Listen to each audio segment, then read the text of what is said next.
오늘 하나님께서 우리에게 주신 말씀은 욥기 12장 22절에서 25절의 말씀입니다. 욥기 12장 22절에서 25절의 말씀, 저와 여러분들이 한 절씩 교독해서 읽도록 하겠습니다. 하나님은 어둠 가운데서도 은밀한 것들을 드러내시며 죽음의 그늘조차도 대낮처럼 밝히신다. 하나님은 민족들을 강하게도 하시고 망하게도 하시고 뻗어나게도 하시고 흩어버리기도 하신다. 하나님은 이 땅 백성의 지도자들을 어리 빠지게 하셔서 길 없는 거친들에서 방황하게 하신다. 하나님은 그들을 한 가닥 빛도 없는 어둠 속에서 더듬게도 하시며 술 취한 사람처럼 비틀거리게도 하신다. 아멘. 하나님 말씀입니다. 오늘부터 진행되어진 이 12장부터 14장까지는 욥과 친구들의 대화에 이제 한 바퀴가 끝나는 지점입니다. 특별히 이제 이 12장은 그 마지막 한 바퀴의 시작 속에서 욥이 소발뿐만 아니라 전체 3명에 대한 친구들에게 응답을 하는 장면의 시작이기도 합니다. 욥은 자신이 당하고 있는 이 어려움에 대해서 전혀 이해해 주거나 또 그 일을 제대로 해석해 주지 못하는 것 같은 그러한 친구들에게 서운한 감정을 다 드러냅니다.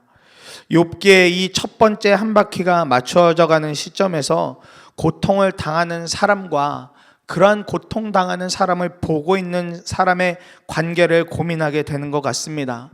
오늘도 우리는 어쩌면 이 하루를 살아가면서 이 두 위치 중에 한 위치에 살아가겠다 싶습니다. 어떠한 분들은 실제로 고통을 경험하며 어려움을 당한 채 살아가는 분이 계실 것이고, 어떠한 분은 그런 분들이 주변에 있어서 그런 분들을 바라보면서 그렇게 살아가는 분들도 계실 터인데, 고통을 당하고 있는 사람의 마음을 함께 들여다보며 오늘 우리가 주님의 말씀을 붙잡고 이 아침에 함께 기도하기를 원합니다. 그러면서 우리가 첫 번째로 살펴볼 것이 하나님이 하신 일 중 첫 번째가 있는데, 그것은 고난과 고통을 통하여서 우리가 가지고 있는 연약함들, 모자람들을 하나님이 반드시 알게 하시고 보게 하신다는 것입니다.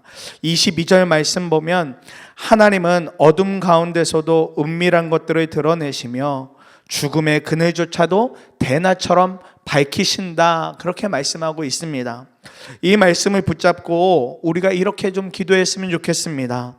서로를 이해하지 못하는 우리의 연약함을 주님께서 다 드러내셔서 우리 안에 서로를 이해하는 역지사지의 믿음을 갖게 해달라고 우리가 그렇게 이 아침에 기도하기를 원합니다.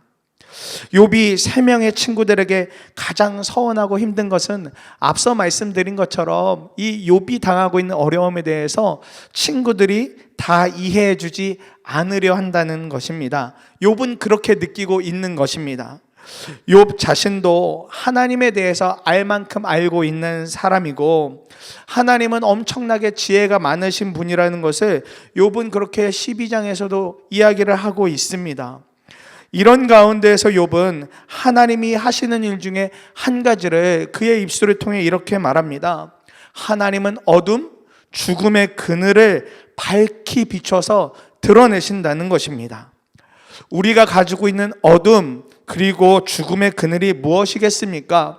저는 기도하면서 하나님, 우리가 가지고 있는 어둠은 무엇이며 죽음의 그늘이 무엇입니까? 라고 계속해서 기도했을 때 주님은 아주 간단하게 알려주셨습니다. 우리가 가지고 있는 연약함, 죄의 모습들이 어둠이며 죽음의 그늘이겠다, 그렇게 주님께서 제 마음에 알려주셨습니다. 주님은 다 아시고 모든 것을 보고 계시는 분이기 때문에 얼마든지 다 들춰내실 수 있는 분이라는 것입니다. 연약함과 죄의 모습들 주님은 다 보고 계시고 다 알고 계시고 얼마든지 다 들춰내실 수 있는 분인 거죠. 그러니 우리가 주님 앞에 살아갈 때 나는 무엇을 숨길 수 있어, 나의 연약함을 가려울 수 있어, 나의 죄를 얼마든지 가려울 수 있어 라고 생각하는 것 자체가 우리에게 너무나도 큰 오류라는 것입니다. 지금 이 대화하고 있는 네 사람만 보아도 얼마나 연약함이 많습니까? 욥과 그의 세 친구들만 보아도 많은 연약함이 있는데, 그것은 무엇보다 고통을 당하고 고통을 당하는 자와 고통당하는 자를 보는 사람으로 확연히 나누어져서 서로의 말만 하고 있다는 것입니다. 고통을 당하고 있는 사람은 고통을 당한 사람의 입장에서 본인의 이야기만, 고통당하는 사람을 보고 있는 주변의 사람으로서 그 사람은 또 그 고통당하는 사람을 향해서 이러한 말들만 그렇게 되풀이하고 있는 모습을 보게 되어집니다. 지금 욥도 사실 소발의 말뿐만 아니라 엘리바스, 빌닷의 말을 인정하기도 싫고 받아들이기 싫기에 이런저런 여러 불평들을 그렇게 이야기하고 있는 것이지 않습니까? 대화라고 하지만 욥은 그가 당한 어려움을 빌미로 불평과 원망의 말들을 계속해서 쏟아내고 있는 것입니다. 반면에 다른 세 친구들은 어떻습니까?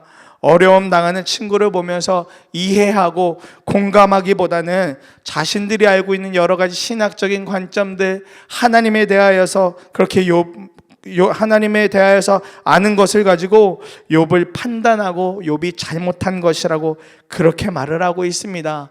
이것이 바로 이들이 가지고 있는 연약함인 것이죠. 고통을 당하는 가운데서도 드러나는 연약함이 있고 고통당하는 사람을 보면서도 들춰지는 연약함이 있는 것입니다. 하나님은 이 네 사람의 대화를 통해서 그런 연약함들을 계속해서 드러내고 계시는 것입니다. 고난과 고통이 때때로 우리 삶에 주는 정화작용, 유익이 있다면 하나님 앞에 우리가 가지고 있는 연약함을 다 드러내게 하신다는 것입니다. 고통과 고난과 문제의 시간들을 통과하면서요, 고통을 당하는 사람이나 그것을 바라보는 사람을 통해서 하나님은 꼭 연약함을 보게 해 주시더라고요. 아내가 처음 아프다는 소식을 들었을 때 사실 별로 실감이 나지 않았습니다. 똑같은 모습이었고 건강해 보이는 모습이었고 했기 때문에 사실 별로 그렇게 실감이 나지 않았습니다. 그래도 아프다고 하니 나름 여러 가지를 찾아보고 정보를 찾아보았는데 그래도 아내가 앓고 있는 그 병은 그래도 좀 긍정적인 말들이 많이 있었습니다. 그래서 그 찾은 정보들을 가지고 아내에게 긍정적이더라, 그래도 좀 나은 거라더라 이렇게 말을 했을 때 아내가 굉장히 서운해하는 것을 보게 되었습니다. 그럼에도 저는 그것이 굉장히 잘한 일이라고 아내에게 용기를 줬으니까 아내의 것을 다 이해한 것처럼 그렇게 착각을 하며 며칠을 지냈습니다. 아픈 것을 알지만 그 아픔에 대하여서 아내를 배려하는 마음으로 다가간 것이 아니라 그냥 찾아놓은 정보, 내가 알고 있는 지식으로 다가간 것이 큰 실수였고 저의 부족함, 그것이 그 당시 제가 가지고 있던 큰 연약함이었습니다. 그때부터는 내가 아닌 다른 사람의 고난과 고통을 쉽게 이야기할 수 없겠더라고요. 아내조차도 내가 100% 이해하지 못하는 내가 무슨 수로 그 외에 다른 사람들의 고통을 이야기할 수 있는가라는 마음이 들었습니다. 대신 그로부터 어려움을 당하고 고통을 당하는 사람들을 이해하고 공감하려고 무던히도 기도하며 애를 썼습니다. 지금도 그것은 여전히 현재 진행형이죠. 제가 누군가를 향해서 어떻게 다 100% 이해할 수 있으며 100%다 공감할 수 있겠습니까? 마찬가지로 뒤집어서 저 자신이 어려웠을 때에도 그 고통을 누가 100%다 이해해 주기를 바라지 않게 되었습니다. 때때로 제 모습을 보면서 제가 어렵고 너무 힘들 때 제가 그것을 빌미로 다른 사람에게 칼과 같은 말, 어렵게 하는 말들을 내뱉는 저 자신을 보았기 때문에 그렇습니다. 그러나 여러 일들을 통과하면서 그런 말을 할 필요도 없어졌습니다.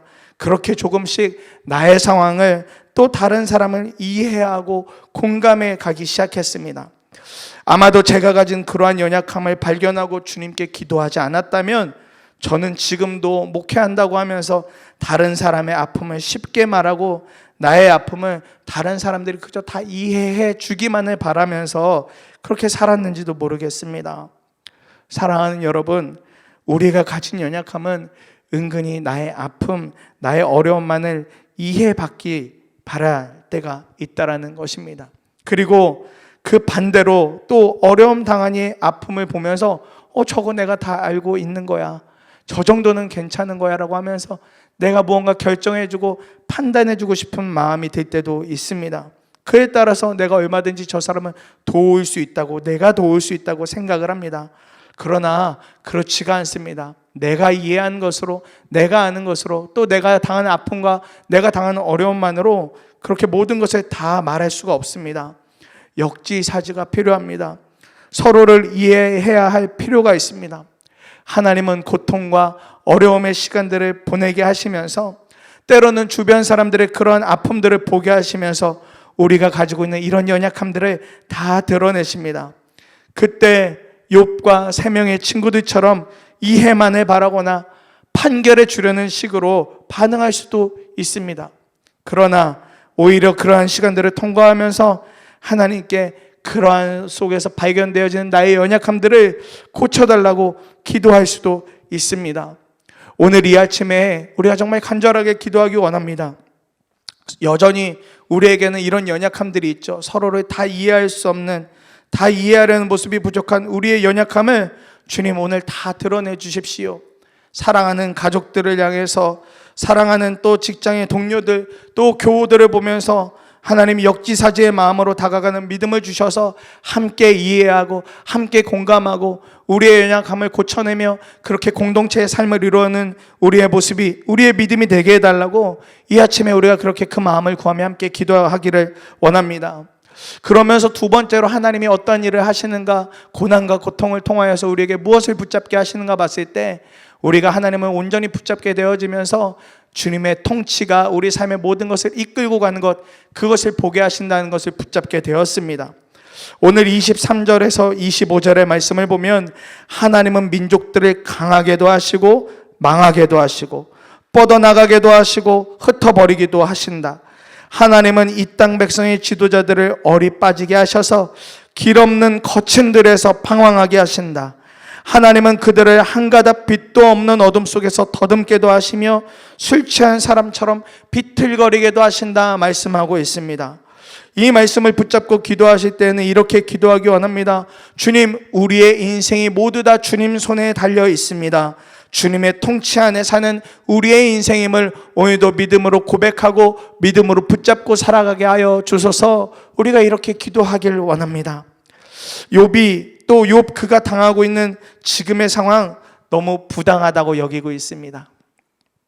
자신이 당하고 있는 이 어려움, 하나님 이거 부당한 거 아닙니까? 친구들을 향해서도 그가 갖고 있는 마음은 나 이거 부당한 일을 지금 당하고 있는 거야. 내가 하나님 앞에 열심히 살았는데 난 부당한 일을 당하고 있는 거야. 이렇게 여기고 있는 것입니다. 그래서인지 그가 친구들에게 이야기를 하고 있는 말 속에 보면 살아난다, 좋아진다, 뭐 그런 긍정적인 말의 표현 없습니다. 오히려 부정적인 언어들을 사용해서 망하게 될 거야, 어려워지게 될 거야, 이런 말들을 쏟아내고 있습니다. 그런데 여기에 중요한 포인트가 있다면 망하게 되는 이들을 표현할 때 한 번도 죄인이란 표현을 사용하지 않습니다. 욥의 세 친구들은 욥을 향해서 네가 죄 지은 거라서, 네가 잘못한 게 많아서 그래서 네가 벌 받고 있는 거야, 이런 이야기를 계속 들었지만 욥은 그런 부정적인 이야기를 쏟아내는 가운데서 안 될 거야, 망하게 되는 사람들이 있을 거야 라고 얘기하는 이야기 속에서 한 번도 죄인이라는 표현을 하지 않습니다. 오히려 그 말 첫 머리마다 이렇게 말하죠. 하나님은 이런 표현을 넣어서 하나님은 강하게 하실 수도 있는 분이고 망하게 하실 수도 있는 분이고 뻗어나가게도 하실 수 있는 분이고 흩어버리실 수도 있는 분이고 지도자들을 방황하게도 하실 수 있고 어둠 속을 더듬게 하고 술 취한 것처럼 비틀거리게도 하실 수 있는 분이 하나님이신 거야. 멀쩡해 보이고 괜찮아 보여도 하나님이 그렇게 흔들어 버리시면 얼마든지 다 흔드실 수 있는 거야. 그렇게 말하고 있습니다. 이는 친구들이 그동안 욥을 향해서 인과응보, 죄인이기 때문에 벌받아야 돼 라고 말하던 이런 논리를 정면으로 반박하고 있는 것입니다.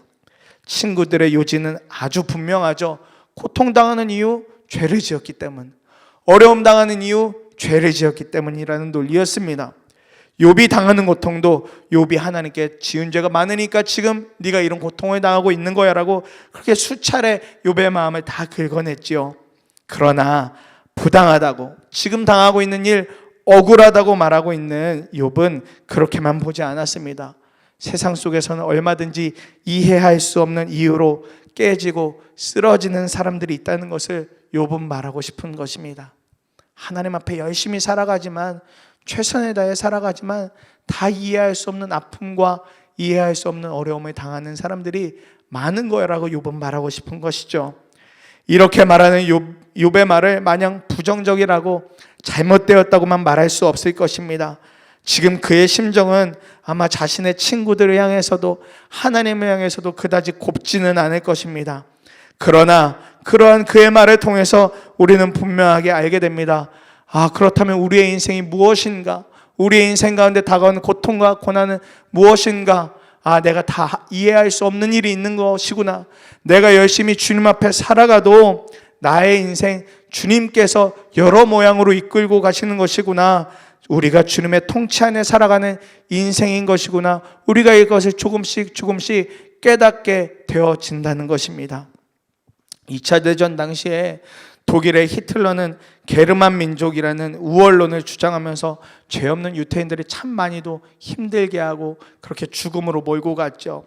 수많은 유태인들이 폴란드 아우슈비츠 수용소에서 죽어갈 때 그들이 눈물을 뿌리며 던진 질문 중 하나가 이것입니다. 하나님은 어디에 계십니까? 하나님 대체 어디에 계시는 것입니까? 이들 가운데 다 죄인이라고 할 수 있겠습니까? 잡혀온 사람들이 다 죄지어서 잡혀온 사람들이라고 할 수 있겠습니까? 아닙니다. 아닌 것이죠. 그러니 이 사람들 마음에 하나님 지금 어디에 계십니까? 왜 우리에게 이렇게 큰 고통을 주십니까?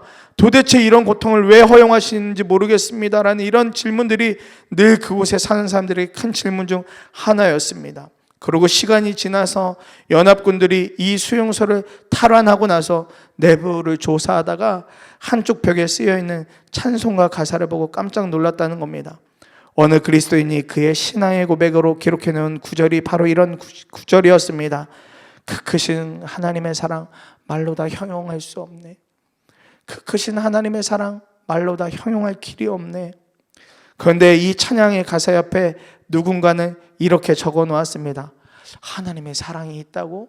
이 지옥 같은 수용소에 하나님의 사랑이 도대체 어디 있는 거라고 적은 사람이 있는 반면에 또 어떤 사람은 다른 곳에 이렇게 아주 선명하게 글씨를 써 놓았다는 겁니다. 하나님은 여기에 계십니다. 하나님은 여기에 계십니다. 고통과 고난 속에서 반응하는 방법이 다 다를 수 있습니다. 어떤 사람은 여전히 하나님의 통치를 부인하고 어려워하는 사람이 있는가 반면에 어떤 사람은 이것조차도 이해할 수 없는 이 일조차도 하나님의 통치, 하나님의 주권, 하나님이 지금 이끌고 가는 삶의 모양이라는 것을 그렇게 표현하는 사람이 있는 것입니다.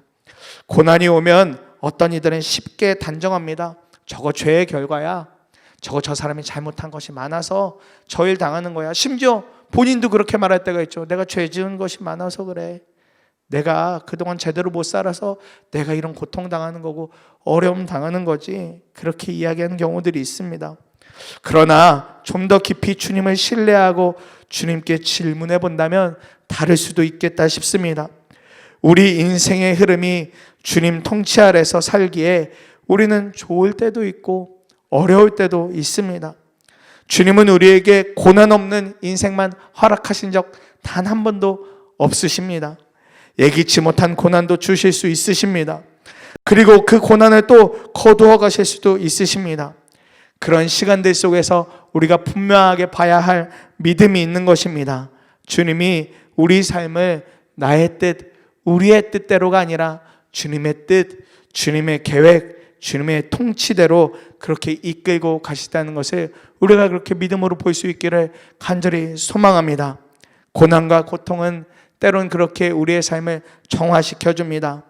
연약함을 보게 하시고 그 연약함을 이기게 하실 주님만을 우리가 이 아침에 더욱 붙잡기를 원합니다. 그 시간들을 통해서, 어려움의 시간들을 통해서 우리는 비로소 알게 됩니다. 우리 삶의 통치는 오직 주님만 가능하신 것이구나. 우리 삶에 다가오는 모든 일들, 좋고 나쁜 모든 일들 다 주님 손 안에서 이루어지고 있는 일이구나.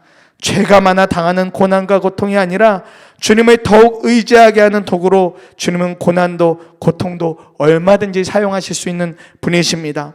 이것이 우리에게 큰 아픔일 때가 있지요. 그러나 그 아픔을 넘어서서 믿음을 통해 더욱더 주님을 간절히 붙잡을 때 새로운 믿음의 눈이 열려지고 새롭게 우리 안에 역사하시는 주님을 반드시 보게 될 줄 믿습니다. 하나님이 오늘도 우리 삶 가운데 또 우리의 모든 모습들 가운데 이러한 일들을 행해 주십니다. 오늘이 하나님이 하신 일들을 붙잡고 기도할 때 하나님의 놀라운 은혜가 또 오늘도 우리의 주인 되시며 우리와 늘 동행하신 주님이 온전히 붙잡혀 주시는 이 아침 되시기를 간절한 마음으로 축복합니다. 오늘도 말씀 붙잡고 두 번에 나누어서 우리가 함께 기도하도록 하겠습니다.